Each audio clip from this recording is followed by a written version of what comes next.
Chris. Eh, Diskusi kita kali ini bertema pelanggar HAM bebas melanggar HAM di Asia Tenggara, tanda tanya ya, dalam tanda kutip. Perkenalkan, saya sebagai moderator kali ini. Nama saya Saleh Al-Ghifari, teman-teman bisa panggil Ghifar. Saya dari Temis Indonesia Law Firm. Dan sudah hadir juga bersama kita di sini nih, Bapak tuan rumah ini, Pak Mulya Sarmono selaku pengacara publik di LBH Pers, dan juga tim kuasa hukum dalam advokasi pengujian Undang-Undang Pengadilan HAM untuk mendorong yurisdiksi universal terhadap pelanggaran HAM berat yang terjadi di kawasan dan kemudian juga sebenarnya seluruh negara. Terus juga telah hadir bersama kita Bang Ferry Amsari selaku pakar hukum tata negara yang juga sebagai kuasa dalam konteks ini ya, Bang Ferry ya, dalam pengujian Undang-Undang tentang Pengadilan HAM berat, mewakili Temis Indonesia juga. Dengan semangat itu ya, kita berperan menegakkan atau memperjuangkan keadilan bagi korban-korban pelanggaran HAM di kawasan Asia Tenggara dan juga secara umum. Juga telah hadir bersama kita secara virtual. Ini ada rekan dari Kontras Aceh. Ini Kak Rosatul Falika. Halo Kak Rosatul, sudah bisa bergabung kan? Ya, halo Bang.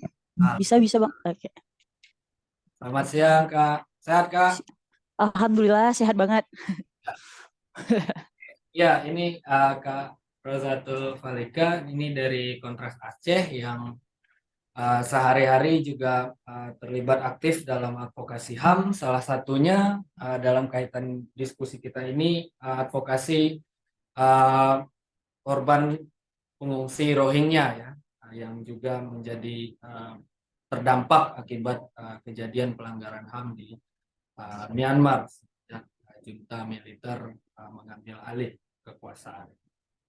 Kak Rosatul lulus dari Fakultas Hukum Universitas Malikul Saleh, terus kemudian mengikuti sekolah HAM di LBH Banda Aceh dan sebagai paralegal. Terus kemudian juga dengan kecintaannya terhadap isu kemanusiaan, bekerja dengan korban pelanggaran HAM, termasuk pengungsi Rohingya di Aceh, dan saat ini berkhidmat di divisi advokasi Kontras Aceh. Betul ya Kak ya? Ya, betul Bang. Baik, nah ya itu teman-teman nanti mungkin masing-masing narasumber bisa uh, menambahkan perkenalan dirinya atau konteks kepada teman-teman yang saat ini mengikuti baik secara tatap muka di LBH Pers maupun secara virtual di Zoom yang telah kita sediakan. Jadi untuk tidak berlama-lama lagi, kita akan segera masuk ya kepada narasumber. Jadi latar belakang dari diskusi yang kita adakan saat ini adalah untuk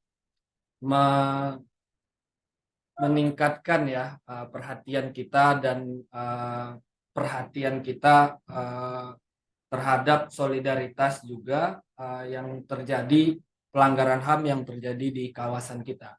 Jadi kita sebagai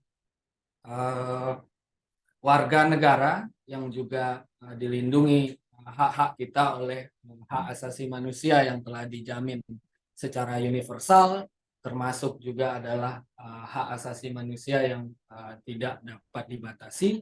Dan karena keuniversalannya itu, maka ikhtiarnya, upaya untuk memperjuangkannya juga harus menembus batas-batas negara. Dan oleh karena itu tim advokasi ini universalitas hak asasi manusia, telah melakukan berbagai langkah-langkah, dan salah satu ikhtiar yang juga kita lakukan adalah mengadakan upaya-upaya kampanye publik, non-litigasi, dan sharing ya, penyadaran-penyadaran terhadap solidaritas dan perhatian kita terhadap pelanggaran HAM yang terjadi di sekitar kita.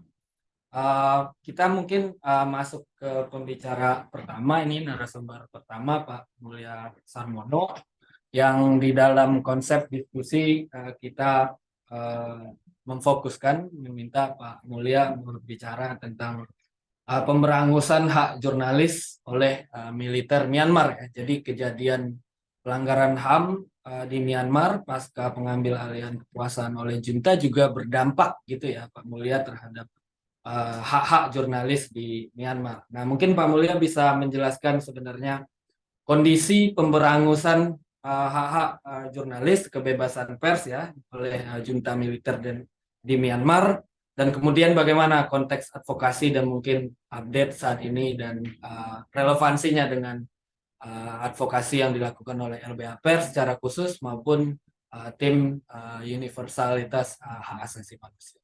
Oke, silakan Pak. Terima kasih Gifar. Assalamualaikum warahmatullahi wabarakatuh. Selamat siang teman-teman baik yang hadir di ruangan di LBH Pers maupun secara online. Izin share screen. Saya harus share screen dulu, ada beberapa. Tunggu ya. Ini saya bisa dijadiin host dulu. Sebagai gambaran Pak Mulya sekitar 50 menit maksimal. Oke. 15 menit. Oke. Ya. Kita banyak diskusi.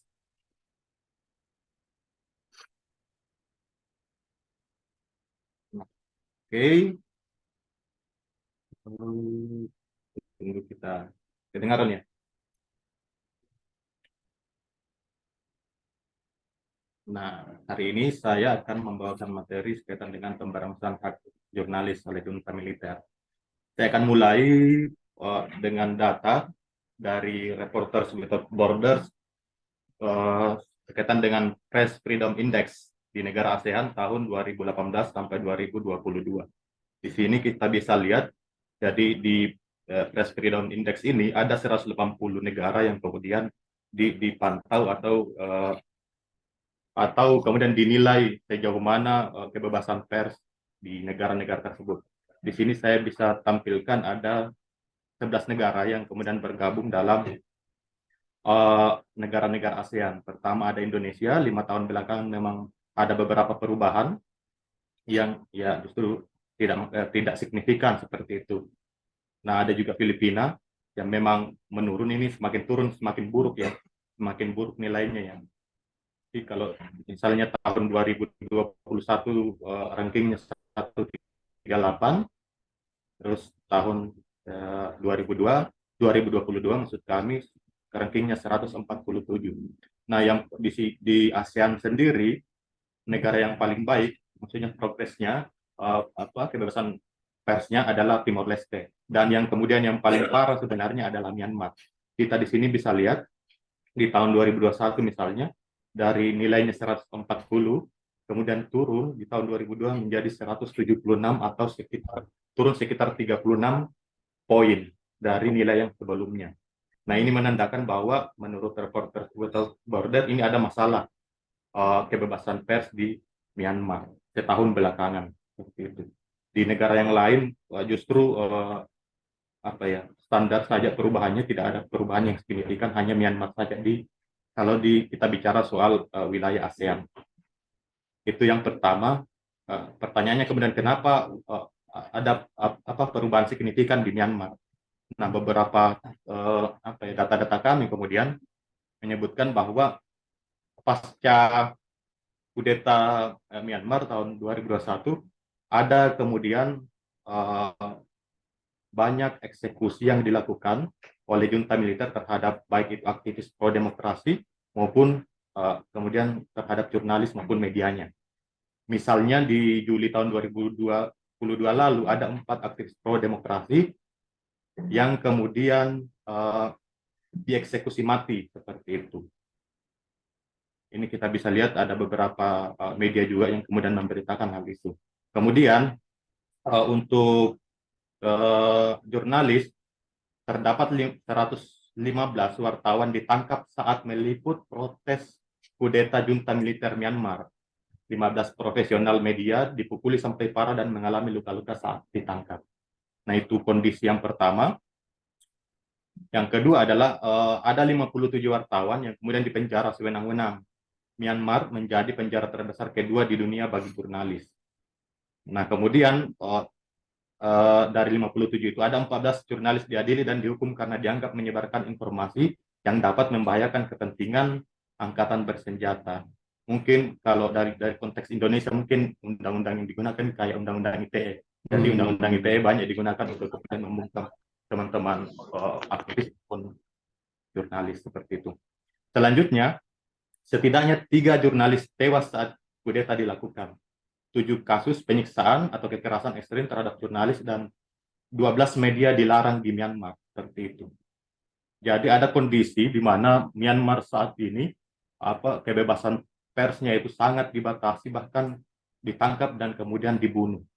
Nah, karena kondisi itu kemudian ada beberapa hak jurnalis sebenarnya yang kemudian dilanggar oleh junta militer. Di sini kita bisa menarik dari data-data itu bahwa junta militer kemudian melakukan penangkapan sewenang-wenang terhadap jurnalis yang mengkritik junta militer, seperti itu. Kemudian peradilan yang sesat yang dialami jurnalis karena mereka ditangkap, kemudian diadili, tidak transparan dan sepihak, sehingga kemudian banyak jurnalis yang dicobloskan dan dihukum penjara, bahkan dihukum mati, seperti itu. Nah, beberapa juga kasus pemberedelan media yang dilakukan oleh junta militer, jadi perusahaan medianya atau tempat media jurnalis yang kemudian bekerja itu kemudian juga dilarang, bahkan ditutup, bahkan dilarang untuk melakukan liputan maupun menyebarkan karya-karya jurnalistiknya. Selanjutnya adalah pelarangan aktivitas jurnalistik terhadap beberapa media.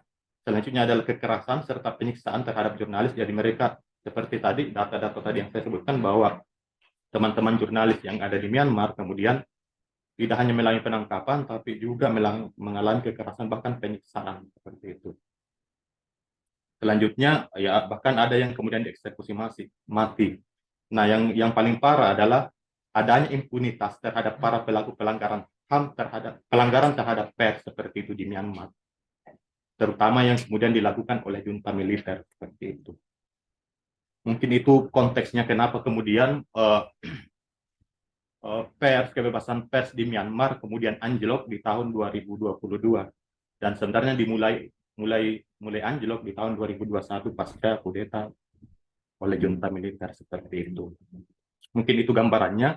Nah, saat ini kami kemudian melakukan uji materi terhadap Undang-Undang Pengadilan HAM, terutama pasal 5, yang kemudian menyatakan bahwa di sini kita bisa lihat nomor permohonannya itu 89 tahun 2022.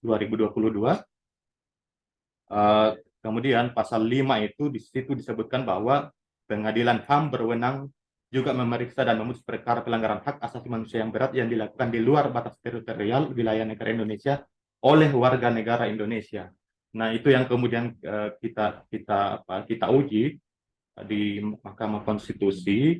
Batu ujinya ada pasal 281 ayat 1, 28I ayat 1, 28I ayat 2 dan 28I ayat 4. Nah, karena menurut kami ini ada irisannya juga dengan universalitas hak asasi manusia. Harusnya 4 kata ini diganti menjadi setiap orang, mungkin akan ditambahkan atau dilengkapi Pak Feriamsari sikatan dengan ini. Tapi saya akan membicarakan ini konteksnya dan perkembangan dari pengujian itu. Nah, pada saat pengujian kami sudah memeriksa beberapa ahli juga untuk kemudian menguatkan permohonan kami. Misalnya Ibu Bivitri dari ahli tata negara dari SPI Hajian Perak menyebutkan bahwa dalam Konstitusi Indonesia terdapat 2 model hak konstitusional, yaitu hak asasi manusia dan hak warga negara. Nah, hak asasi manusia adalah bentuk tanggung jawab negara untuk menghormati, memenuhi, dan melindungi terhadap seluruh orang dimanapun asalnya. Dia tidak mengenal dia warga negara apa, dia suku apa, dia orang mana. Yang pasti adalah dia adalah manusia, maka seharusnya negara kemudian bertanggung jawab untuk menghormati dan memenuhi dan melindungi tersebut. Dan kedua adalah hak warga negara, yaitu dikhususkan untuk warga negara Indonesia.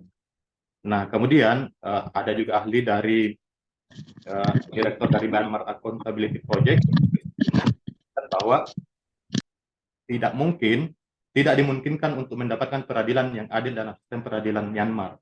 Semua aspek dari sistem peradilan di bawah kendali militer. Nah, nyambung tadi dengan fakta di lapangan di Myanmar bahwa pers yang kemudian dibredel dan dibunuh maupun disiksa itu pelakunya tidak bisa diadili karena pada faktanya peradilan yang ada di sana kemudian dikuasai oleh para pelaku pelanggaran HAM sendiri seperti itu. Selanjutnya, nah ada Maximo Langer juga, Professor of Law School of Law University of California, menyebutkan bahwa berdasarkan prinsip yurisdiksi universal, negara manapun juga dapat menuntut, mengadili, dan memberikan hukuman terhadap kejahatan-kejahatan tertentu, walaupun negara tersebut tidak memiliki keterkaitan teritorial dan juga kepentingan nasional dan tidak terkait dengan warga negaranya. Nah, menurut Maximo Langer, waktu memberikan keterangan sebagai ahli di Mahkamah Konstitusi, menyebutkan bahwa harusnya setiap orang itu terlepas dari negaranya kemudian bisa diadili di setiap negara yang menganut yurisdiksi universal. Dan kemudian ada Dr. Devika Hovel, ahli juga, beliau menyatakan bahwa yurisdiksi universal adalah bentuk yurisdiksi yang relatif langka, namun penting. Ini lebih kepada hukum pidana internasional alih-alih domestik dan juga membentuk kontribusi negara terhadap penegakan hukum internasional. Kemudian ada Dr. Chef dari Singapura juga menyebutkan bahwa kedaulatan dan permasalahan hubungan internasional tidak menghalangi dilakukannya atau dilaksanakannya yurisdiksi universal seperti itu. Jadi Dr. C ini menguatkan beberapa ahli yang menyebutkan bahwa ini yurisdiksi universal ini penting dan harusnya juga berlaku di Indonesia. Nah, ada juga saksi, yaitu mantan investigator atau penyidik Perserikatan Bangsa-Bangsa untuk misi investigasi independen bagi Myanmar, menyebutkan bahwa setidaknya ada 3 temuan yang diuraikan, yaitu mereka atau junta militer menargetkan masyarakat sipil. Nah, junta militer tidak membedakan mana masyarakat sipil yang kemudian ada senjatanya dan tidak, mana kemudian pers, mana kemudian bukan, seperti itu. Sehingga dipukul rata saja semua. Kedua, mereka atau junta militer juga melakukan kekerasan seksual. Banyak pemerkosaan yang kemudian dilakukan oleh junta militer dan pelakunya kemudian tidak pernah dihukum. Dan ketiga, junta militer Myanmar memiliki impunitas atau sampai hari ini mereka kemudian tidak dihukum. Seperti itu. Saya kira untuk sementara, untuk pemantik diskusi itu saja dulu. Nanti akan dilanjutkan dengan sesi diskusi. Seperti itu. Baik, itu ya teman-teman, terima kasih Pak Mulya atas pemaparannya. Sangat memprihatinkan ya, tadi selain data secara makro statistik menunjukkan, tapi juga bentuk-bentuk kekerasannya itu juga sangat kejam ya terhadap tidak hanya warga sipil dalam arti yang protes, tapi juga wartawan ini ya. Sebenarnya juga di dalam konteks hukum hak asasi internasional, wartawan mempunyai perlindungan khusus juga dalam konflik domestik maupun antar negara. Dan bahkan tadi disampaikan yang paling berat adalah selain pelanggarannya begitu masif, tapi juga impunitasnya. Tidak ada upaya reparasi yang bisa dilakukan secara domestik, dan oleh karena itu peran dari negara tetangga, internasional, ASEAN secara regional sangat penting. Selanjutnya mungkin kita bergeser ya ke Kak Rozatul Falika. Ini kalau kita lihat datanya sejak kudeta itu juga sangat meningkat ya, jumlah pengungsi yang melarikan diri ya, meninggalkan negara Myanmar akibat banyaknya ya, selain kekerasan tapi juga yang kita lihat ya, adanya blokade ya, hambatan atas bantuan internasional terhadap berbagai kebutuhan kelompok-kelompok rentan ya, terutama yang juga menjadi bagian adalah saudara-saudara kita Rohingya yang akhirnya mengungsi. Mungkin berdasarkan dari layanan dan advokasi yang selama ini dilakukan oleh teman-teman di Kontras Aceh, bisa diberikan kita, Kak Rozatul, bagaimana sih signifikansi pengungsi Rohingya, jumlahnya dan kemudian kondisinya sebagai akibat dari kudeta ini dan sebagai akibat dari secara umum pelanggaran HAM yang berat sebenarnya ya yang terjadi di Myanmar. Silakan, Kak. Oke, baik. Terima kasih, Bang. Mungkin bisa untuk minta tolong share screen-nya gitu, udah dikirimkan tadi. Ya, Oh, ya. baik. Sebelumnya suara saya cukup jelas ya, Bang? Jelas, jelas. Jelas, baik. Alhamdulillah. Baik, Bang. Jadi kita langsung mulai aja. Di sini saya buat pelanggaran HAM dan pengungsi Rohingya gitu.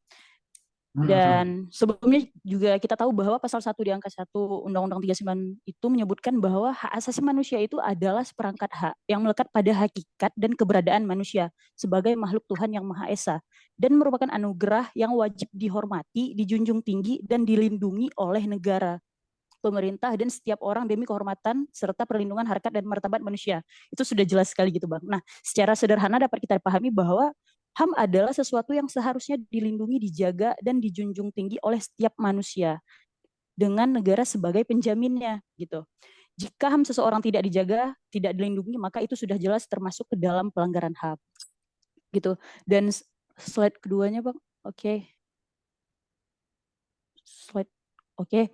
Nah, di sini saya buat terus ada apa yang terjadi dengan Myanmar dibalik dengan pernyataan di atas. Nah, ini sengaja tuh sebagai pemantik gitu. Dan ini akan kita bahas selanjutnya gitu ya. Lanjut di slide selanjutnya, Bang.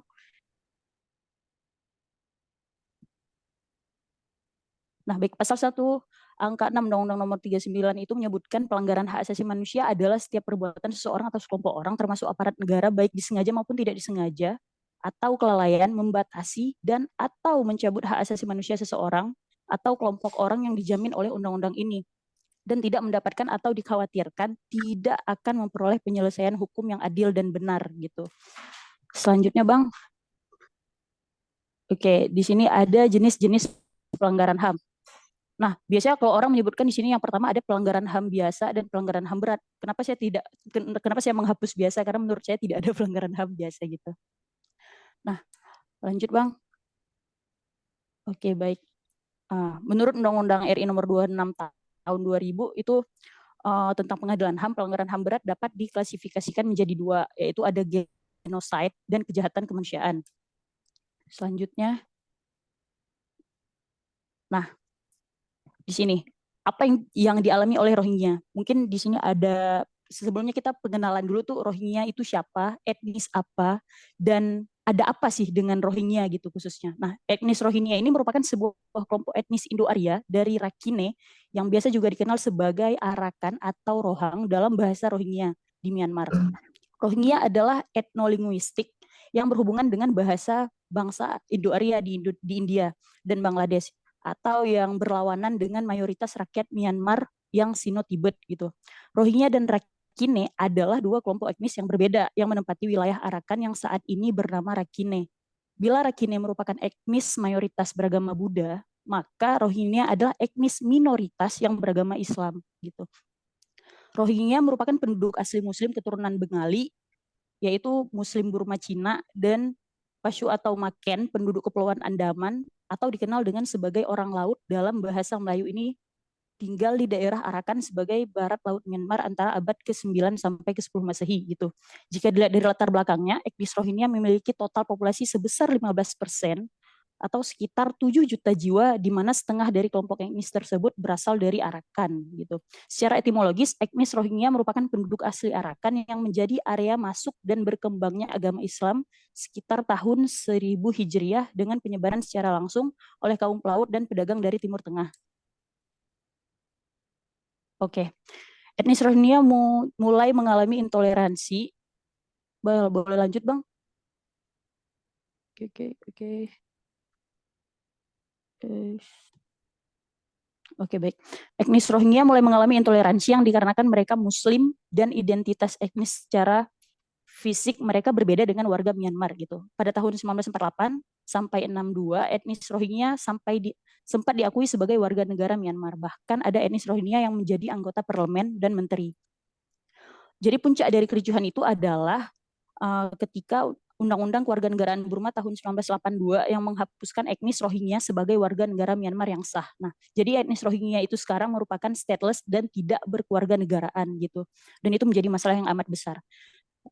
Lalu peristiwa penghapusan kaum yang terjadi di abad ke-21 ini adalah usaha genocide atau penghapusan kaum muslim etnis Rohingya oleh pemerintah Myanmar. Karena hal itu etnis Rohingya mendapat predikat dari PBB dengan sebutan the most persecuted minority. Hal itu muncul dikarenakan etnis Rohingya banyak mendapatkan tindasan diskriminasi, persekusi yang dilakukan oleh warga dan pemerintah Myanmar. Tindakan yang dilakukan oleh pemerintah Myanmar ini bahkan lebih kejam daripada diskriminasi yang terjadi di Afrika Selatan. Akar masalah kemanusiaan ini adalah karena berawal dari tidak diakuinya etnis Rohingya tadi, gitu. Lanjut, Bang. Nah, kita masuk ke dalam catatan Kontras Aceh terkait kedatangan pengungsi Rohingya di Aceh. Jadi dari catatan Kontras Aceh itu, pengungsi Rohingya yang datang ke Aceh sudah sebanyak 25 kali. Terhitung dari 7 Januari sampai yang terbaru adalah pada tanggal 16 Februari 2023 gitu. Nah, ini dapat dilihat area-area mana saja yang dilalui oleh Rohingya. Ada dari Kuala Raja, ada dari Aceh Timur, kemana-mana sampai dari Sabang pernah gitu, dari Lampanah pernah. Bahkan ketika kita lihat lagi, nah bisa dilanjut aja slide-nya, Bang.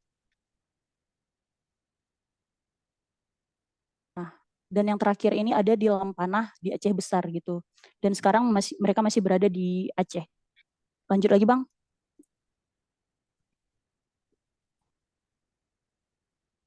Oke.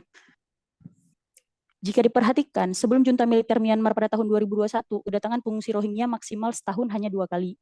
1 kali bahkan dalam 2 tahun hanya sekali. Tetapi pada tahun 2022 ada 5 kali kedatangan. Dan ini dinilai sangat pesat. Bahkan di akhir tahun 2022 kemarin, di Desember itu ada beberapa kali kedatangan pengungsi Rohingya. Dan yang terakhir itu di tahun 2023 baru saja kemarin. Dan mereka masih berada di Aceh sampai saat ini gitu. Nah, saat ini 537 pengungsi berada di Aceh yang tersebar di 3 kabupaten kota, yaitu yang pertama ada di Aceh Besar, Pidi, dan Lok Sumawe. Angka ini termasuk sangat tinggi di Indonesia gitu. Tahun 2023 lebih dari 5 kapal Rohingya terlihat di perairan dekat Aceh meskipun tidak terdampar. Itu hanya pantauan-pantauan dari para nelayan atau panglima laut di Aceh gitu. Ketiadaan aturan yang komprehensif dan hanya mengandalkan Perpres 125 2016 dapat menyebabkan masalah baru di masyarakat Aceh gitu. Mengapa demikian? Karena pada umumnya Aceh itu ada kekhususan tersendiri yang mana kalau salah satu contoh yang bisa dikatakan adalah Aceh punya yang namanya Panglima Laut gitu. Jadi kan pengungsi Rohingya ini kan datangnya dari laut. Nah, biasanya yang pertama kali melihat kedatangan mereka itu adalah para panglima laut gitu, sehingga ada juga terjadi hal-hal panglima laut yang ya terjerat hukum dan sebagainya karena kekosongan hukum yang terjadi gitu. Dan Kontras Aceh juga sedang menginisiasi, bahkan sudah selesai draftnya, dan saat ini draft kanun tersebut tentang penanganan pengungsi dari luar negeri terkhusus Rohingya itu udah diberikan kepada pemerintah Aceh gitu. Oke, slide selanjutnya, Bang. Oke, jika tidak ada peraturan terkait pengungsi, tidak ada tekanan terhadap Myanmar untuk menghentikan pelanggaran HAM di sana. Yang terjadi di Aceh serupa pemadam kebakaran yang selalu tergesa-gesa tiap kali pengungsi terdampar. Nah, maksud dari yang terjadi di Aceh serupa pemadam kebakaran itu seperti ini. Jadi itu ketika ada pengungsi dari laut, itu datang ke daratan, setelah dari daratan itu ditemukan oleh panglima laut atau masyarakat lokal gitu, setelah itu diberikan penampungan. Nah, sekarang yang terjadi adalah ketika kita menempatkan mereka ke tempat penampungan, banyak terjadi penolakan-penolakan. Mengapa? Karena tidak ada aturan yang mengatur secara pengungsi itu gitu. Jadi untuk cari tempat penampungan mereka aja itu sulit sekali. Bahkan kemarin ada dari salah satu Bahkan ini ada yang di Dinsos, ada yang di mana-mana, dan ini merupakan hal yang sangat-sangat apa istilahnya ya, seperti lempar bola gitu. Ini siapa melakukan apa itu tidak jelas, dan Satgas PPLN-nya juga tidak ada, dan ini mengakibatkan ketika kedatangan pengungsi ini, maka ulang lagi regulasinya, ini ke siapa ya, ini tanggung jawab siapa ya, dan itu berulang-ulang terus dari 2009 sampai dengan saat ini gitu. Dan itu masih ngomongin tempat penampungan, belum lagi ngomongin tentang logistiknya, belum lagi kita ngomongin tentang kejadian aneh ketika di camp gitu. Dan itu merupakan hal yang sulit untuk dipahami gitu. Bahkan yang terakhir kali itu ada pengungsi di Ladong itu di Aceh Besar, mereka ada kesurupan massal di situ, ada yang kesurupan, ada yang sampai meninggal gitu, dan di situ juga bingung tanggung jawab siapa dan bagaimana cara penanganannya juga masih agak sedikit berantakan gitu. Nah, 4 kali terakhir kedatangan pengungsi Rohingya menimbulkan penolakan dari masyarakat karena kurangnya pengetahuan terkait siapa dan mengapa pengungsi Rohingya di Aceh.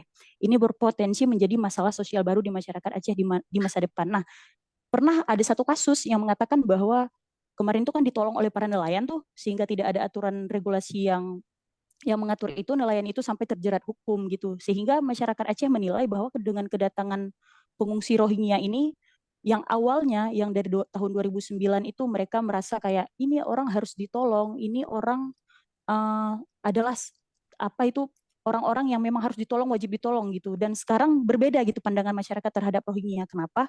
Karena akhir-akhir ini banyak terjadi hal-hal seperti isu-isu tentang human trafficking, smuggling gitu. Dan itu mengakibatkan stereotip masyarakat terhadap Rohingya berbeda dengan ketika mereka datang pertama kali ke Aceh gitu. Dan itu juga menjadi suatu hambatan yang memang membuat kita agak sulit dalam penanganan pengungsi ketika datang ke Aceh gitu.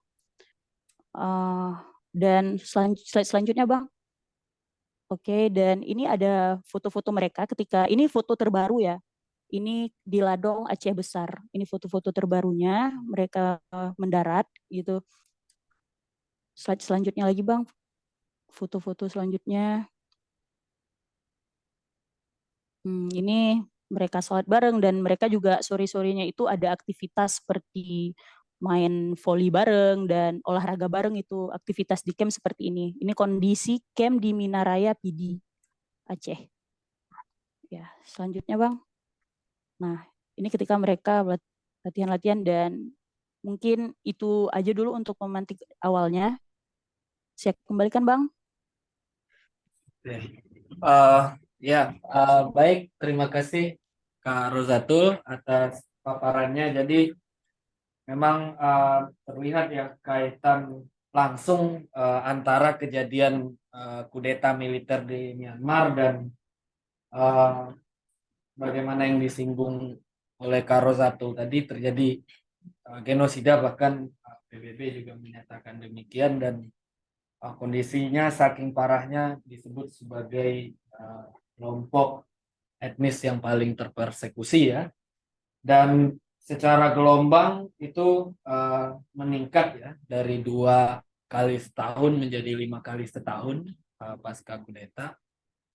Nah, teman-teman yang dan tadi juga dijelaskan ya, kondisinya juga tidak ideal gitu ya, apa yang terjadi di Aceh sebagai respon, sebagai upaya untuk menampung ataupun mengantisipasi ya datangnya pengungsi di Aceh karena tidak adanya regulasi yang memadai untuk itu. Teman-teman yang hadir secara offline maupun yang secara virtual, jika ada pertanyaan mungkin tadi juga kepada Bang Mulya bisa dikirimkan melalui chat ya, atau nanti aku lupa.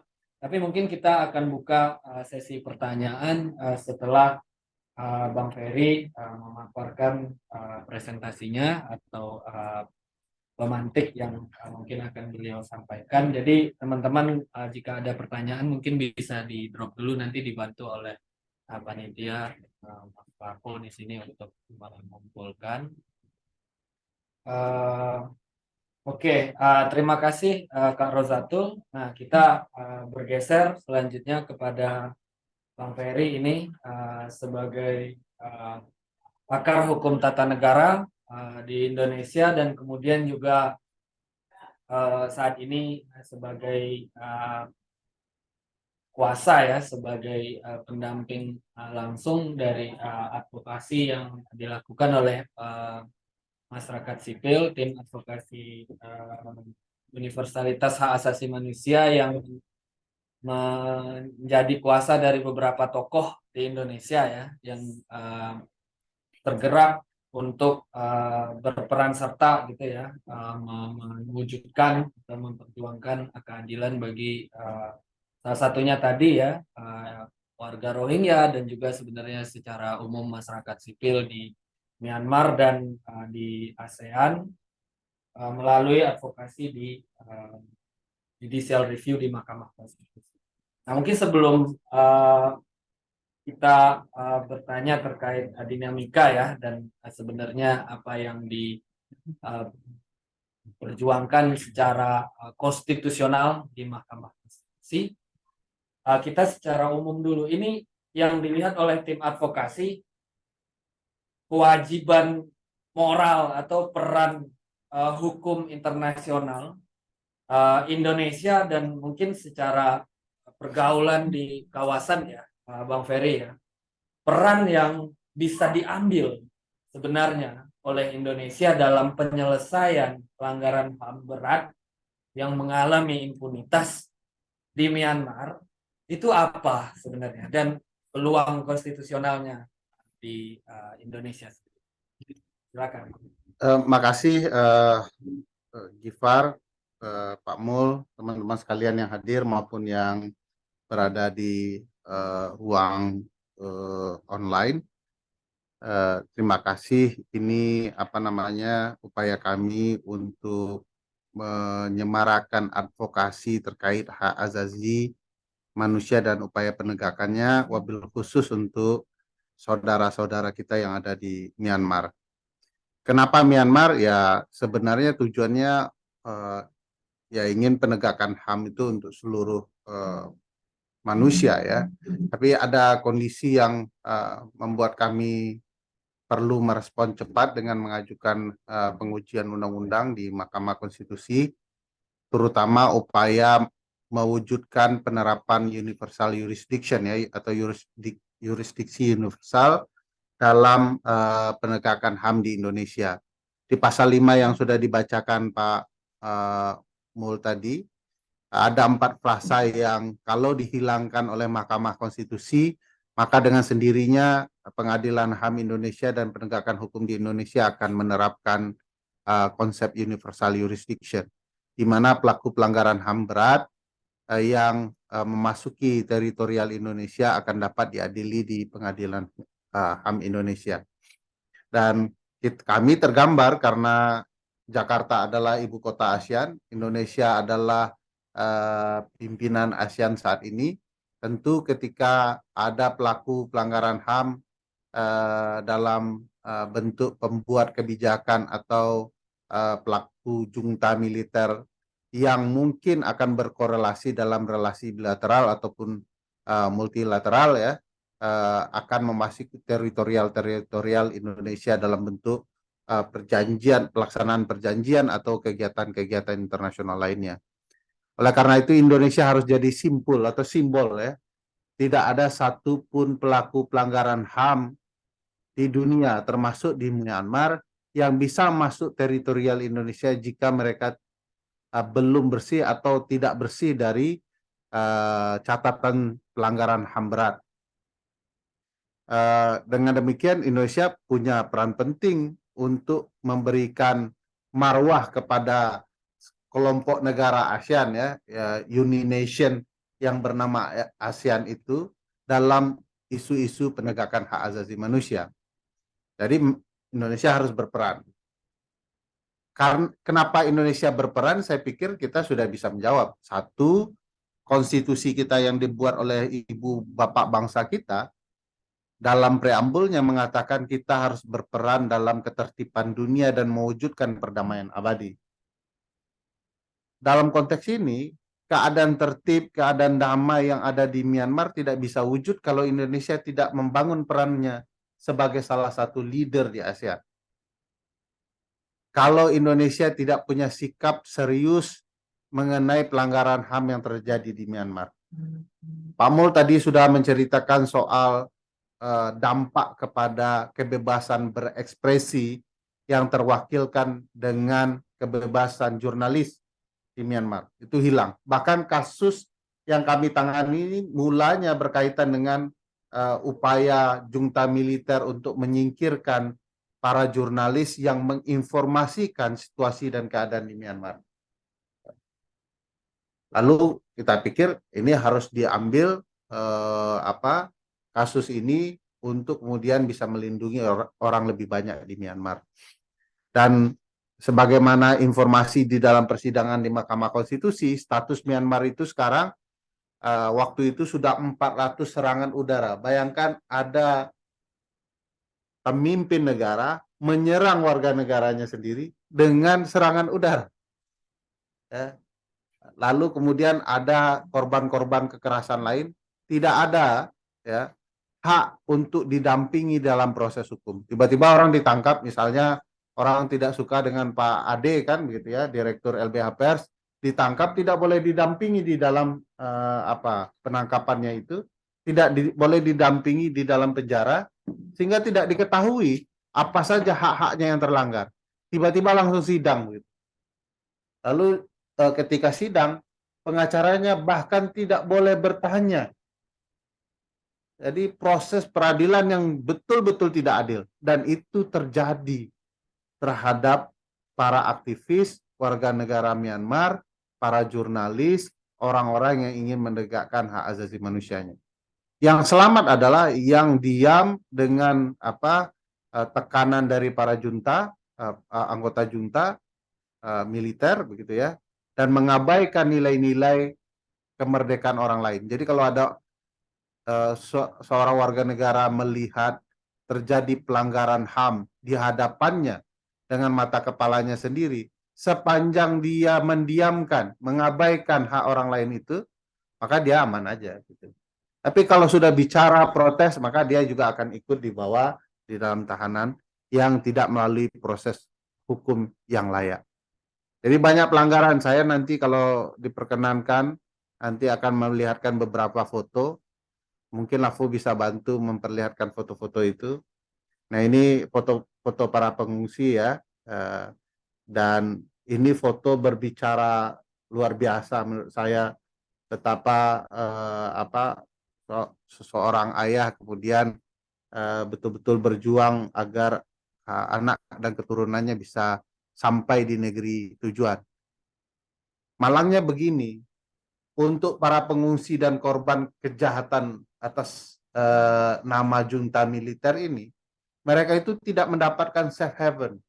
Tidak ada tempat yang layak dan patut bagi mereka sebagai seorang insan manusia gitu ya. Sebaliknya, untuk junta militer malah bisa negara mendapatkan safe haven. Mau datang ke Indonesia, G20, mau datang perjanjian hari ini di Bangladesh ya, di mana G20 sedang berlangsung, di India, di India sedang berlangsung G20 prosesnya begitu ya, dan malah pelaku pelanggaran HAM dapat safe haven, boleh kemana aja, mau jadi turis, mau ikut konferensi, mau urusan-urusan yang lainnya. Padahal konsep penegakan HAM, mari bentuk no safe haven. Tidak ada satu wilayah pun yang bisa melindungi mereka, gitu ya. Oleh karena itu, kalau universal jurisdiction diterapkan, maka dengan sendirinya tidak akan ada surga bagi para pelaku pelanggaran HAM. Nah ini gambar-gambar, kita tidak tahu ya setelah diikat tangan ke belakang ini akan diperlakukan seperti apa. Tetapi kan kita bisa rasakan suasananya ya, bahwa betapa tidak nyamannya. Sebagian teman-teman yang bergerak di isu hak asasi manusia di Myanmar sekalipun, sebenarnya ada foto-foto yang lebih miris. Tapi atas nama kenyamanan mata dan segala macam, dan mereka juga tidak nyaman foto-foto ini disebarluaskan, kami tidak diperkenankan untuk menyebarkannya. Bahkan di sidang Mahkamah Konstitusi itu diseleksi betul bahwa foto yang bisa membantu perasaan hakim bahwa memang telah terjadi pelanggaran HAM berat terhadap warga Myanmar, tidak hanya Rohingya begitu ya. Apalagi Rohingya, tidak ada junta saja mereka dilanggar HAM-nya, apalagi ada junta gitu ya. Maka lebih parah lagi. Ini teman-teman aktivis yang ditangkap, terlihat teman-teman bisa membaca. Tentu foto ini tidak bisa membaca 100% apa yang betul-betul terjadi. Tapi kami mau menunjukkan foto ini untuk memperlihatkan betapa proses penyelenggaraan negara di Myanmar sudah masuk ke ruang tidak baik-baik saja, bahkan sudah sangat berbahaya bagi hak-hak warga negara. Mungkin di-share lagi, Po. Nah, ini kalau mereka bertindak bisa dipukuli nih warga Rohingya, ini korban yang lainnya. Ini difoto oleh jurnalis profesional, makanya fotonya bisa bicara, tapi memang tidak akan bisa memberikan gambaran utuh soal yang terjadi di Myanmar. Ini menunjukkan bagaimana orang di di push ya, ditekan untuk kemudian mengakui hal-hal tertentu oleh militer. Melihat itu saja sudah sadis ya, apalagi kalau pelurunya dikeluarkan. Nah, ini gambaran apa yang terjadi di Myanmar. Nah, pertanyaan Gifar bagi saya sangat penting. Apa peran Indonesia untuk ini? Myanmar dan Indonesia adalah bukan negara pihak dalam ICC dan ICJ. Kenapa? Karena mereka tidak menandatangani Statuta Roma, sehingga mereka tidak bisa diadili di sana. Artinya, para pelaku pelanggaran HAM berat yang ada di dua negara akan bebas berkeliaran, tidak diminta tanggung jawabnya di mata hukum internasional. Ini salah satu politik internasional yang membuat para pelaku HAM tidak bisa kemudian diadili secara patut dan layak. Apalagi di Indonesia, konteks Indonesia ya, Komisi Rekonsiliasi Kebenaran dan Rekonsiliasi sudah dibubarkan. Jadi untuk konteks Indonesia, bahkan untuk kita tahu peristiwa pelanggaran HAM pun kita tidak dapat, apalagi pelakunya gitu ya. Nah, di konteks yang lebih luas, peran Indonesia bagi saya penting ya, sebagai leader itu, sebagai negara terdepan, ibu dan bapak bangsa negara ini meminta kita semua berperan dalam ketertiban dan perdamaian dunia, karena Myanmar bukan negara pihak, tidak bisa kemudian pelakunya diadili di ICC atau ICJ. Nah, lalu bagaimana pertanyaan besarnya terhadap nasib warga Myanmar yang menjadi korban dan terus bertambah, gitu ya. Minggu yang lalu, 2 minggu yang lalu, 3 minggu yang lalu, ketika salah satu investigator PBB, mantan investigator PBB untuk Myanmar yang kita hadirkan dalam sidang mengatakan dia merepresentasikan 400 korban dari junta militer perempuan ya, korban perempuan dari junta militer. Dia menjelaskan bagaimana pemerkosaan sadis terjadi terhadap korban-korban Rohingya. Gimana kemudian mereka dimanfaatkan oleh junta militer ya, status gendernya untuk memuaskan nafsu para pelaku kejahatan HAM. Bayangkan kalau kemudian tidak ada keberanian negara-negara ASEAN untuk mewujudkan wilayah tertib dan damai dari pelanggaran HAM. Suatu waktu kalau seandainya ada otoritarianisme terbangun di Indonesia, siapa yang akan menolong anak cucu kita, perempuan-perempuan kita? Ya, dengan peristiwa tidak berkomitmennya kita dalam perlindungan terhadap hak asasi manusia. Jadi bagi saya kalau kemudian ICC, ICJ tidak bisa bertindak, ya, PBB tidak bisa melakukan upaya menangkap junta ya, karena ada klausula non-intervention itu ya. Bagi saya ini adalah dasa muka dari upaya perlindungan dan perdamaian dunia. Mestinya mereka bisa melakukan sesuatu, malah tidak melakukan sesuatu. Ya, harusnya mereka bisa bertindak tegas, malah tidak bisa bertindak tegas. Oleh karena itu kita ciptakan sendiri wilayah no safe haven kita, ya, teritorial ASEAN ini. Jakarta tidak lagi bisa dikunjungi oleh pelaku pelanggaran HAM Indonesia tidak bisa lagi dikunjungi oleh para pelaku pelanggaran HAM. Sehingga timbul komitmen di antara negara-negara jika kemudian prinsip universal jurisdiction ini diterapkan. Syukurnya secara tidak langsung, Indonesia itu secara tidak langsung sudah mengakui penerapan universal jurisdiction. Buktinya di pasal 3 atau 6 dari KUHP yang baru, ini bukan bermakna kami mendukung KUHP yang baru, tapi pembentuk undang-undang dengan sendirinya menyatakan bahwa universal jurisdiction itu sudah diterapkan di Indonesia melalui penerapan KUHP yang baru. Walaupun penerapan formilnya akan berlangsung 2 tahun lebih lagi. Tapi intinya pembentuk undang-undang membolehkan itu. Ya, kalau kita mau menerapkan universal jurisdiction, jangan tanggung-tanggung dong. Jangan dalam konteks KUHP saja, juga terkait perlindungan hak asasi manusia. Nah, dengan pernyataan itu sebenarnya tidak ada lagi masalah bagi Mahkamah Konstitusi untuk memutuskan penghapusan 4 frasa ini, sehingga otomatis pengadilan HAM kita, proses penegakan pelanggaran HAM di Indonesia akan menerapkan universal jurisdiction. Akan ada perlindungan teman-teman Rohingya, warga negara Myanmar, kalau terjadi pelanggaran HAM di negara-negara lain di wilayah ASEAN. Syukur-syukur Indonesia betul-betul menjadi fondasi penting perlindungan hak asasi manusia. Kalau memang sudah berani melakukan perlindungan hak asasi manusia, maka dengan sendirinya komitmen terhadap dirinya juga akan terbangun. Ya. Mudah-mudahan kita berjuangnya tahap demi tahap, dan saya pikir kita semua tahu tujuan ini betul-betul dalam rangka melindungi kepentingan banyak orang. Dan berbagai pertanyaan di Mahkamah Konstitusi terkait upaya kita ini sudah dijawab oleh para ahli. Ada yang dari London, ada yang dari Amerika, dari Singapura, dari Indonesia, betapa pentingnya sistem atau universal jurisdiction ini diterapkan. Saya sudah lewat waktu ya, Pak? Belum ya? Nah, kalau ini berhasil diterapkan, saya pikir ini satu langkah penting, tidak hanya bagi Indonesia, tapi bagi dunia untuk penerapan. Dan kita tidak menerapkannya itu harus hard approach ya, pendekatan keras gitu ya. Tiba-tiba kita akan menangkap orang di Myanmar karena terjadi pelanggaran HAM, lalu menangkap orang di entah di mana, di Zimbabwe mungkin ya. Tidak seperti itu. Kita meminta soft approach dulu untuk tahap awal ya.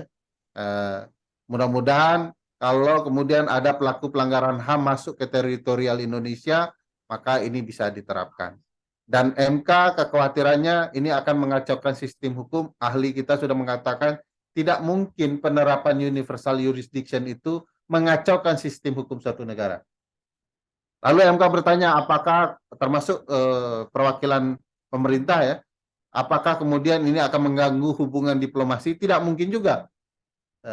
Karena biasanya kalau kemudian pelaku pelanggaran HAM dijatuhi hukuman, maka akan banyak negara mensupport Indonesia. Kita kan tidak berharap Indonesia itu malah takutnya kepada pelaku dibandingkan kepentingan kemanusiaan. Kita berharap Indonesia itu senang didukung publik universal dibandingkan khawatir hanya relasi dengan satu negara. Dan menurut ahli kita tidak perlu dikhawatirkan. Biasanya kalau pelaku pelanggaran HAM sudah disidangkan, maka runtuhlah dominasi otoritarianisme para pelaku pelanggaran HAM, termasuk junta militer itu. Jadi mudah-mudahan ya.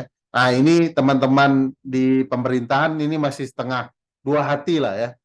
Dan pada prinsipnya tidak ada satu warga negara pun senang kalau pemerintahnya punya sikap mendua ya, dua hati itu. Di dunia internasional dengan berbagai pernyataan menteri-menteri Indonesia ya, mulai dari menteri luar negeri sampai menteri segala urusan menyatakan kutukannya dengan menteri segala urusan ini, Pak Ade paham betul lah menteri mana itu ya, menyatakan kutukan mereka terhadap junta dan pemerintahan Myanmar. Tapi di dalam sidang malah wakil-wakil pemerintah menyampaikan ya kekhawatirannya terhadap relasi dua negara, menyampaikan bahwa Indonesia terlalu jauh masuk ke dalam ranah negara lain. Padahal dia lupa ibu bapak bangsa kita memerintahkan untuk ikut campur kalau berkaitan dengan nilai-nilai kemanusiaan. Oleh karena itu, dasar muka pemerintah dalam proses persidangan mohon tidak ada lagi dan betul-betul berupaya melindungi warga negara Myanmar, Rohingya yang sekarang stateless. Tadi teman kita di Aceh menyampaikan seperti itu. Ini hanya upaya kecil kami. Kami tentu sangat berharap upaya ini akan berdampak, kampanyenya jauh lebih luas, sebab ada tiap hari korban orang, ya, korban kemerdekaan mereka, korban kemudian nyawa mereka yang dalam konteks Undang-Undang Dasar kita tidak dapat dikurangi dalam keadaan apapun. Oleh karena itu, mohon bantuan teman-teman, baik media maupun masyarakat yang mendengarkan ini. Kami berpikir kalaulah nyawa dan kemerdekaan itu adalah simpul penting dari hak asasi manusia, maka simpul penting itu yang hilang. Bagaimana mereka bisa memperjuangkan hak-hak mereka yang lain jika hak-hak inti, hak-hak penting ini tidak bisa kita bantu memperjuangkan. Mudah-mudahan ini upaya bersama anak-anak bangsa dan harapannya kita bisa memberikan sesuatu yang bermakna di kawasan ASEAN. Sekian, Far. Terima kasih. Assalamualaikum. Terima kasih Bang Ferry ya.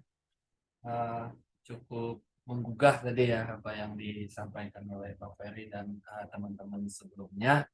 Saya berpikir juga untuk menanyakan beberapa hal ya kepada masing-masing narasumber.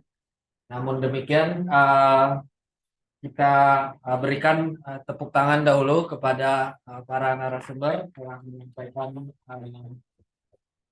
paparannya dan telah menyiapkan ya untuk bisa kita berdiskusi pada siang ini. Informasi yang sangat penting, informasi yang sangat diperlukan bahwa perjuangan ikhtiar mewujudkan keadilan, mewujudkan pemenuhan dan perlindungan hak asasi manusia itu adalah melewati ya, batas-batas negara, melewati batas-batas suku, ras, dan agama. Oleh karena itu, kepedulian kita terhadap apa yang terjadi di kawasan, apa yang terjadi di Myanmar, sangatlah penting. Seperti yang tadi disampaikan oleh para narasumber, kaitannya juga dengan bagaimana ini jika terjadi dengan kita dan seterusnya. Nah, mungkin sebelum kita pertanyaannya dari saya kepada narasumber, saya membuka dulu kepada teman-teman yang hadir secara langsung di sini. Jika ada yang dikomentari mungkin ya, menambahkan ataupun menanyakan kepada masing-masing narasumber, saya persilakan dulu untuk 3 orang mungkin ya, 3 pertanyaan, atau mungkin teman-teman yang sudah bertanya di secara virtual, secara berurutan mungkin ya, atau representasi bisa disampaikan oleh teman-teman panitia jika ada. Saya belum membuka antriannya. Tapi yang hadir secara offline mungkin kalau ada. Ya, ini ada tamu kita yang sangat penting ini. Pak Ade. Oke, Pak Hedi. Dalam diskusi ini Pak Ade tamu.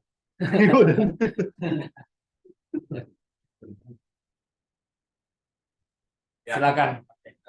Terima kasih teman-teman narasumber. Saya pikir tadi cukup menggugah kita bahwa sebenarnya sebagai masyarakat ASEAN, kita juga berkewajiban untuk bersolidaritas lah, begitu ya, atas apa yang terjadi di dalam negara Myanmar. Kalau misalkan kita lihat update beberapa pekan lalu misalkan, itu kalau saya coba browsing dari beberapa pemberitaan yang beredar, bahwa di hari kemerdekaan yang ke-75, Myanmar itu merilis atau melepaskan, membebaskan para tahanan itu sekitar banyak, 7.000-an kalau dalam pemberitaan itu. Tapi memang ada cukup banyak juga yang masih ditahan. Itu sekitar 50 media dan jurnalis yang masih ditahan dalam pemberitaan itu seperti itu. Dan yang cukup banyak menjadi pasal yang dikenakan kepada media ini dan jurnalis ini terkait dengan hasutan dan fake news.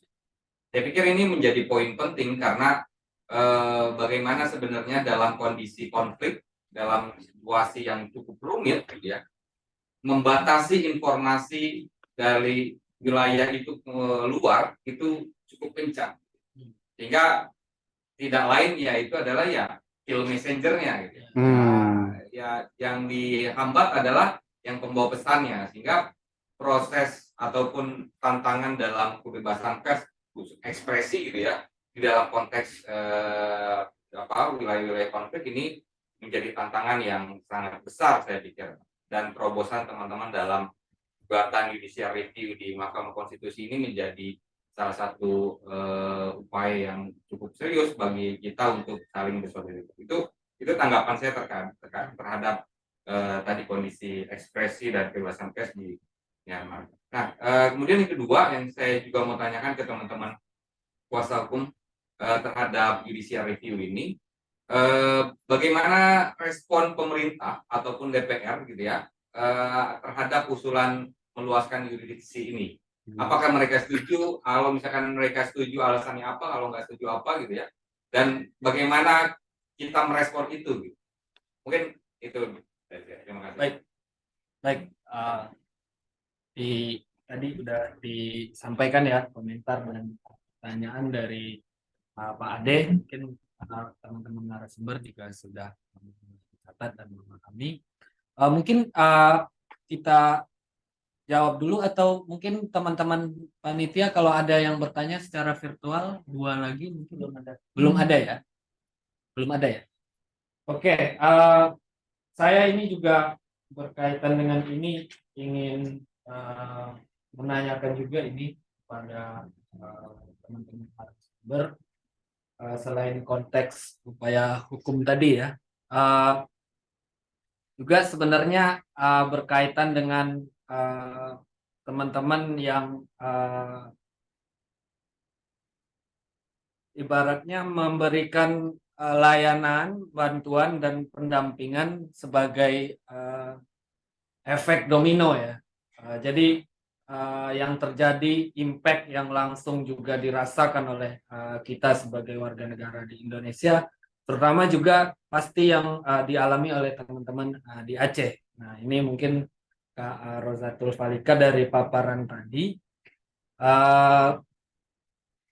kita ingin juga mungkin teman-teman di di virtual dan di sini menggali lebih dalam, selain berkaitan dengan tadi sangat bagus ya, ada upaya dari teman-teman untuk membuat kanun, itu saya catat tadi, tentang bagaimana merespon situasi kedatangan pengungsi luar negeri di Aceh. Itu sangat bagus upaya legislatifnya.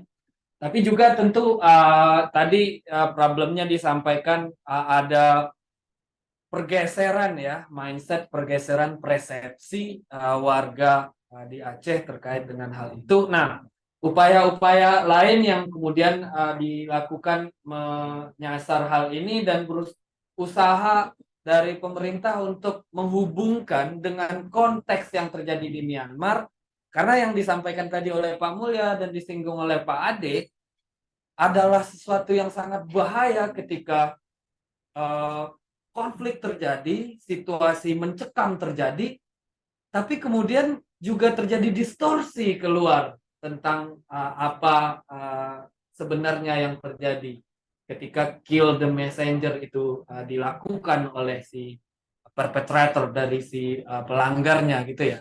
Nah, apakah ini juga mungkin berkaitan dengan terjadinya mispersepsi gitu ya, yang dialami oleh warga-warga Aceh yang tadinya punya respon yang baik, yang positif, membantu gitu ya pengungsi Rohingya. Mungkin itu ke Kak Rozatul. dan mungkin narasumber lain bisa menambahkan juga. Dan tadi dari pertanyaan Pak Ade, kita di 2 pertanyaan itu dulu, Bang Ferry, Pak Mulya, dan Kak Bernatul. Mungkin bisa dijawab yang dari Pak Ade dulu, Bang Ferry. Ya, tentu pers bagaimana teman-teman pahami dalam konteks cara pandang demokrasi adalah hal yang sangat penting untuk demokrasi itu sendiri. Nah, sebaliknya di negara demokrasi ya pers harus dilibaskan gitu ya untuk memastikan demokrasi tidak berjalan. Dan itulah yang sepertinya yang dilakukan oleh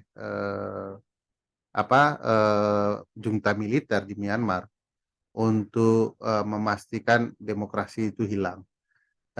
Kalaupun warga Myanmar bisa dikendalikan oleh kekuatan junta, tapi tulisan pena teman-teman pers itu akan membangun kutukan-kutukan baru dari warga dunia kan, yang tentu saja kalau disifat pelaku kejahatan itu mereka tidak akan pernah nyaman ya. Walaupun sebenarnya gangguan dari publik internasional itu baru sekedar ucapan-ucapan, kutukan-kutukan, pertanyaan-pertanyaan, sebenarnya sifat dari pelaku kejahatan dia tidak akan pernah nyaman, meskipun nggak ada juga yang mengganggu kekuasaan mereka sebenarnya ya. Tetapi di sanalah tulisan pena itu yang menurut saya menjadi sangat penting dalam upaya advokasi perlindungan hak warga Myanmar dan demokrasinya. Jadi beda dengan kita pasti, kita itu sudah masalah sebenarnya di Undang-Undang ITE, banyak masalahnya. Bayangkan kalau ada semacam pemerintah seperti junta militer itu, bahayanya akan seperti apa begitu ya. Kalau ada rekan-rekan media yang punya masalah dengan tulisannya dianggap hoax, kan pengadilan tidak bisa mutusin langsung itu hoax sehingga melanggar ya. Harus ada proses di Dewan Pers, belum lagi etik di perusahaan medianya dan segala macam. Ada prosesnya. Nah, proses ini sangat demokratik, cenderung pemerintah yang berjalan seringkali tidak nyaman dengan proses demokrasi ini. Bayangkan di pemerintahan Myanmar, di sini saja begitu ya, apalagi Myanmar pasti langsung dihajar, mungkin korannya ditutup, perusahaannya diselesaikan gitu ya, pemiliknya dipermasalahkan, apalagi penulisnya, jurnalisnya. Jadi disinilah poin penting media itu harus diperkuat. Mungkin ini teman-teman LBH Pers kan bergabung dengan asosiasi pers ASEAN ya, ASEAN dan dunia kalau saya tidak salah, dan itu bisa dijadikan kekuatan untuk menekan tindakan rejim junta militer, karena poin penting keberadaan pers itu dan mata dunia. Yang kedua soal yang penting terhadap sikap pemerintah ya, di persidangan kita DPR itu tidak peduli betul. Bisa dikatakan hampir 90% persidangan tidak pernah dihadiri oleh DPR. Artinya yang saya bisa maknai, DPR tidak ada persoalan jika kemudian universal jurisdiction ini diterapkan. Ini sebuah sikap ya, kalau DPR itu merasa perlu menolak, dia pasti akan mengirimkan perwakilannya. Artinya dua lembaga pembentuk undang-undang sudah pecah ini. Katakanlah bahwa mereka sudah tidak sepakat lagi undang-undang ini harus ada, terutama 4 frasa itu kan, dengan tidak hadir. Semestinya kan hadir selalu tuh, 2 orang menyatakan bahwa kami masih sepakat bahwa pasal-pasal ini tidak boleh ada yang dihapuskan. 4 frasa ini tidak boleh hilang. Nah, seingat saya nanti boleh dicek di risalah persidangan, 90% DPR tidak pernah hadir di sidang-sidang, apalagi sidang pleno. Nah, yang hadir itu selalu pemerintah. Banyak dugaan, misalnya dugaan pertama, pemerintah itu sedang berbisnis senjata dengan junta militer. Ada kontrak PT Pindad dengan junta militer. Nah, ini perlu dicek ulang ya kebenarannya. Jangan-jangan oleh karena itu, karena ada transaksi bisnis di relasi Myanmar Indonesia, maka akhirnya pemerintah kemudian memasang dua kaki di mata dunia internasional, ikut mengutuk di dalam persidangan, tidak mau relasinya putus begitu ya. Saya berharap ini tidak bicara lagi soal bisnis, tapi kita bicara soal perlindungan nyawa dan harkat serta martabat kemerdekaan orang ya, kemerdekaan manusia. Bukankah konstitusi kita sebagaimana disampaikan ahli kita di dalam persidangan mengenal dua perlindungan hak warga negara dan hak setiap orang. Artinya siapa saja oleh konstitusi kita harus dilindungi haknya. Tidak ada di dalam pasal 28D itu ya, orang itu yang dilindunginya warga negara Indonesia berhak terhadap kepastian hukum ya, perlindungan hak asasi manusia. Tetapi yang dinyatakan di dalam konstitusi kita adalah hak setiap orang untuk mendapatkan kepastian hukum dan perlindungan hak asasi manusia. Jadi karena ini hak setiap orang, mestinya konstitusi itu wujud dari sikap pemerintah. Alhamdulillah sampai hari ini pemerintah masih ragu, tetapi juga tidak terlalu berkomitmen lawan kita gitu ya. Kenapa? Karena dari kita, ahli kita 4. Satu orang saksi yang merepresentasikan 400 perempuan yang dia lindungi. Jadi ada 405 orang secara langsung maupun tidak langsung bicara ke Mahkamah Konstitusi, mohon kemudian lindungi hak-hak mereka. Sementara pemerintah cukup menghadirkan satu ahli saja. Saya ingin pertanyakan juga komitmen Mahkamah Konstitusi dalam hal ini. Kalau kemudian hanya karena satu ahli dan satu pihak pembentuk undang-undang hadir, lalu permohonan kita tidak dikabulkan. Nah, jadi secara matematika bermasalah, secara keadilan bermasalah, secara hak asasi manusia juga bermasalah. Saya pikir itu respon saya ke Pak Ade yang sesungguhnya sudah tahu jawabannya. Makasih. Ya, itu tadi ya. Apalagi mungkin dari yang disampaikan Bang Ferry tadi,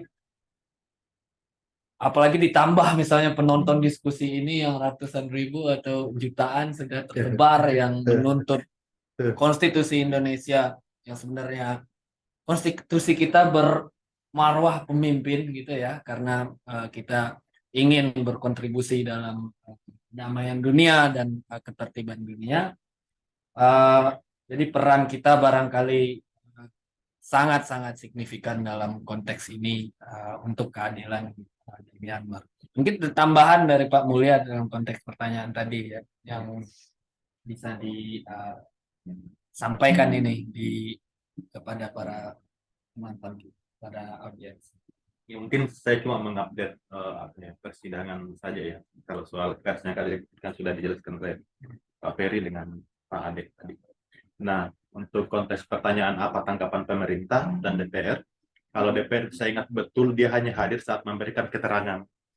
Setelah itu tidak pernah sampai hari ini. Sudah beberapa kali 4 ahli 1 saksi kita hadirkan tidak pernah hadir. Nah, yang selalu hadir memang dari pemerintah melalui kuasanya Jaksa Agung. Nah, dari keterangan dari Jaksa Agung maupun pertanyaan-pertanyaan yang diberikan kepada ahli dan saksi yang kita berikan, memang selalu pendekatannya adalah pendekatan diplomatik. Itu mereka ada ketakutan akan rusaknya hubungan diplomatis tadi, hubungan diplomatik antar negara. Saya tidak tahu apa motifnya mereka.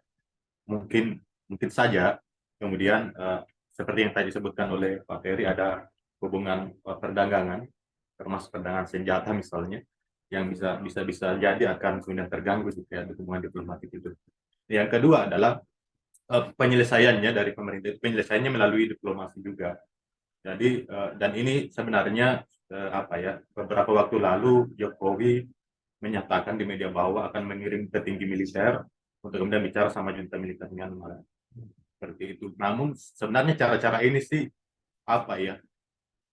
cara yang sebenarnya sudah tidak berhasil. Kita contoh pada upaya diplomasi Jokowi di Rusia dan Ukraina, ya sampai hari ini juga tidak ada hasil seperti itu, dan itu cara itu yang kemudian mau diulangi lagi dan mereka masih percaya cara itu akan berhasil, padahal kalau kita belajar dari kasus di Rusia dan Ukraina itu ya gagal seperti itu. Jadi dan itu yang terus yang kemudian dipertanyakan juga di persidangan oleh pemerintah, dan sepertinya posisinya akan seperti itu, meskipun sebenarnya hanya itu saja sih, tidak ada dalil-dalil yang mereka sampaikan yang kemudian, atau pertanyaan-pertanyaan yang kemudian bisa bersinggungan atau membantah misalnya permohonan yang kemudian kita berikan substansi, hanya persoalan itu saja. Saya kira itu update sih. Sedikit pertanyaan follow up ke situ, Pak. Apakah ada pertahanan ya atau dalil dari pemerintah ini akan mengganggu politik bebas aktif Indonesia dan seterusnya? Nah, sebenarnya itu ya ada juga bahwa ini kan akan berpengaruh ke hubungan luar negeri lah, akan berpengaruh dengan ya lagi-lagi dia merujuknya ke hubungan diplomatik dengan berbagai negara itu, seperti itu. Tapi kan itu tadi bahwa ya hubungan itu ya di beberapa contoh kasus yang dijabarkan juga oleh ahli-ahli kita di beberapa negara kan ternyata penegakan hukum melalui yurisdiksi universal tidak mengganggu hubungan diplomatik itu, seperti itu di beberapa negara. Bahkan sampai hari ini beberapa negara kemudian memberlakukan itu, artinya ya setiap tahun dan setiap tahun itu berkembang, itu diberlakukan, artinya itu tidak ada secara fakta empiris itu tidak ada persoalan sebenarnya. Cuma saya tidak tahu, kekhawatiran Indonesia selalu bertumpu pada itu. Dan mungkin Karena mungkin itu satu-satunya alasan yang ada. Ya bisa jadi seperti tidak ada tangkap. Ya, dan memang di persidangan tidak ada dalil yang lain sih. Selain itu. baik, mungkin saya ingin mendalami juga nanti kita masih ada waktu kita terkait mungkin diberikan contoh kepada para peserta diskusi kita yang disampaikan oleh ahli ya. Beberapa contoh ini sudah dijalankan di beberapa kawasan yang bahkan sebenarnya juga punya pengadilan HAM regionalnya gitu ya. Karena ada pertanyaan juga dari majelis hakim seingat saya waktu itu. Nah, saya ingin ke Mbak Rozatul dulu yang tadi ya. Kak Rozatul yang sudah kita sampaikan tadi pertanyaannya, peran advokasi selainnya ya dari Kontras Aceh tentu kita sangat apresiasi, ini sangat luar biasa, mendorong dibentuknya kanun agar pemerintah daerah lebih leluasa ya dan lebih mendapat dukungan secara legislatif daerah juga. Tapi selain itu misalnya terkait mispersepsi tadi dan kemudian juga sebenarnya terjadi resiko hukum ya, kriminalisasi ketika warga membantu gitu ya, memfasilitasi pengungsi Rohingya akibat kejadian pelanggaran HAM di Myanmar, dan juga kaitannya tadi ada reduksi jurnalisme ya, kebebasan pers juga, sehingga barangkali ada kaitannya dengan mispersepsi yang terjadi. Mungkin kita ingin dapat tanggapan terkait itu, Kak. Baik, terima kasih Bang. Mungkin kalau kita ngobrolin tentang konteks Aceh gitu ya, sebenarnya untuk tahap ini itu adalah tahun-tahun di mana, khususnya tahun 2022 sampai 2023 itu tahun di mana memang kedatangan pengungsi itu dinilai oleh masyarakat nih ya, yang dulunya memang ketika datang pengungsi mereka senang, bahkan ada yang menjadikan pengungsi sebagai saudara, masak bareng dan segala macam. Tapi sekarang stereotip masyarakat terhadap pengungsi itu jauh sekali berbeda dengan sebelumnya gitu. Dan menurutku mungkin itu terjadi karena ada ketidaktahuan masyarakat terhadap pengungsi Rohingya ini siapa gitu. Jadi misal mereka udah ditaruh ke dalam camp gitu kan. Setelah mereka di dalam camp kan misal jumlah pertama yang datang itu sekitar 100 orang tuh. Terus data hari kedua rupanya udah berkurang, udah 80. Hari ketiga udah 60. Dan masyarakat menilai mereka ini udah ditolong, udah dikasih segala macam, dan kenapa lari gitu. Nah, itu akibat ketidaktahuan masyarakat kita gitu tentang itu, bahwasanya bahwa di dalam Perpres sendiri ketika penemuan pengungsi maka itu akan diletakkan ke dalam rumah detensi imigrasi, yang mana kita tidak setuju dengan hal itu gitu, karena rumah detensi imigrasi itu kan diperuntukkan untuk pelanggar keimigrasian. Nah, konteks Rohingya sendiri, mereka kan bukan pelanggar keimigrasian gitu, yang mana kita pahami bahwa mereka merupakan stateless yang jangankan dokumen-dokumen itu, mereka aja susah gitu untuk ke negara mana yang mau terima mereka, susah gitu. Jadi kita juga akan memberikan edukasi terhadap masyarakat bahwa pengungsi Rohingya ini merupakan orang yang memang harus ditolong gitu, karena dia tuh soal lari-lari tadi kan masyarakat menilainya ketika udah ditolong mereka lari. Nah, secara hukum internasional pun ya seorang pengungsi itu yang nggak boleh ditahan di suatu tempat gitu kan. Dia kan bukan tahanan gitu. Jadi konteks itu yang mungkin menurutku belum dipahami oleh masyarakat kita gitu. Jadi sehingga stereotip masyarakat juga berubah dengan demikian gitu. Dan juga ada beberapa faktor-faktor dari luar yang mencoba untuk memasuki pikiran masyarakat mungkin untuk mengatakan bahwa Rohingya ini tidak baik, tidak ini, tidak itu dan sebagainya gitu.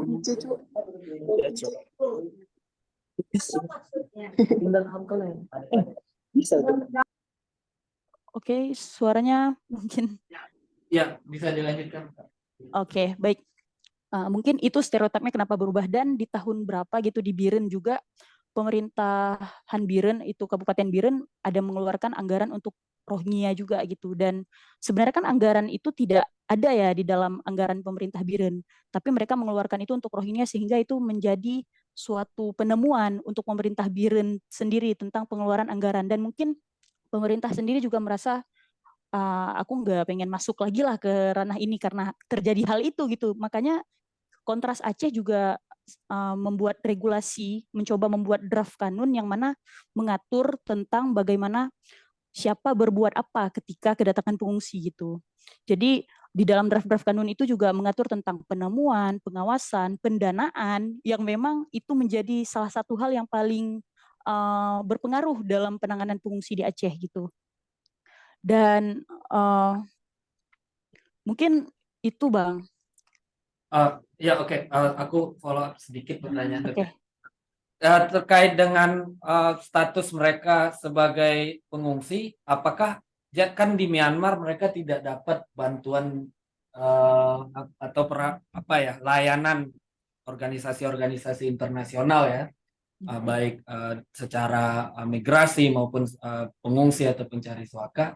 Di Aceh apakah ada akses yang dibuka atau upaya dari organisasi misalnya UNHCR, IOM seperti itu ya, untuk memberikan bantuan kepada mereka dalam konteks ya pemerintah pusat atau pemerintah daerah di Aceh tidak bisa maksimal gitu ya. Mungkin ya benar Bang. Untuk di Aceh sendiri itu mereka di bawah UNHCR Bang. Mereka udah diberikan kartu oleh UNHCR untuk itu, dan untuk logistik juga di situ kan ada IOM juga, dan juga banyak sekali NGO lokal yang membantu itu gitu. Baik, jadi ada lah ya bantuan dan segala macam karena situasi di Myanmar saat ini bahkan bantuan internasional juga diblokade ya oleh juntanya. Oke, mungkin itu tadi dari dua pertanyaan ya. Kepada teman-teman panitia, apakah ada pertanyaan dari teman-teman yang menonton dari virtual? Tadi peserta Aswan mungkin ingin bertanya. Oke, jika tidak ada, mungkin kita bisa tutup diskusinya. Teman-teman, ini nanti direkam dan ditampilkan ya di salah satu channel, mungkin di LBH Pers ya. Oke, itu dari tadi di presentasi dan diskusi. Nah, sekarang kita masuk ke closing dari masing-masing narasumber. Mungkin dari Kak Rozatul dulu, baru kemudian Pak Mulya dan Pak Ferry. Silakan Kak, closing statement. Harapannya mungkin atau Iya, harapannya mungkin kita sebagai masyarakat itu harus paham tentang kondisi yang terjadi saat ini, bahwa seperti kita dengar diskusi tadi juga, ternyata ketika kita ingin membantu orang pun ini sangat sulit gitu. Nah, kita sebagai negara hukum, sebagai negara civil law, sebaiknya ketika kita ingin membantu, dan kita juga harus cerdas dalam cara untuk minimal ketika gimana ya cara ngomongnya? Maaf Bang, saya agak blank sedikit, mungkin bisa di skip dulu ya. Ya, baik, baik. Baik, Oke, baik, nanti bisa ditambahkan lagi. Silakan, baik. Pak.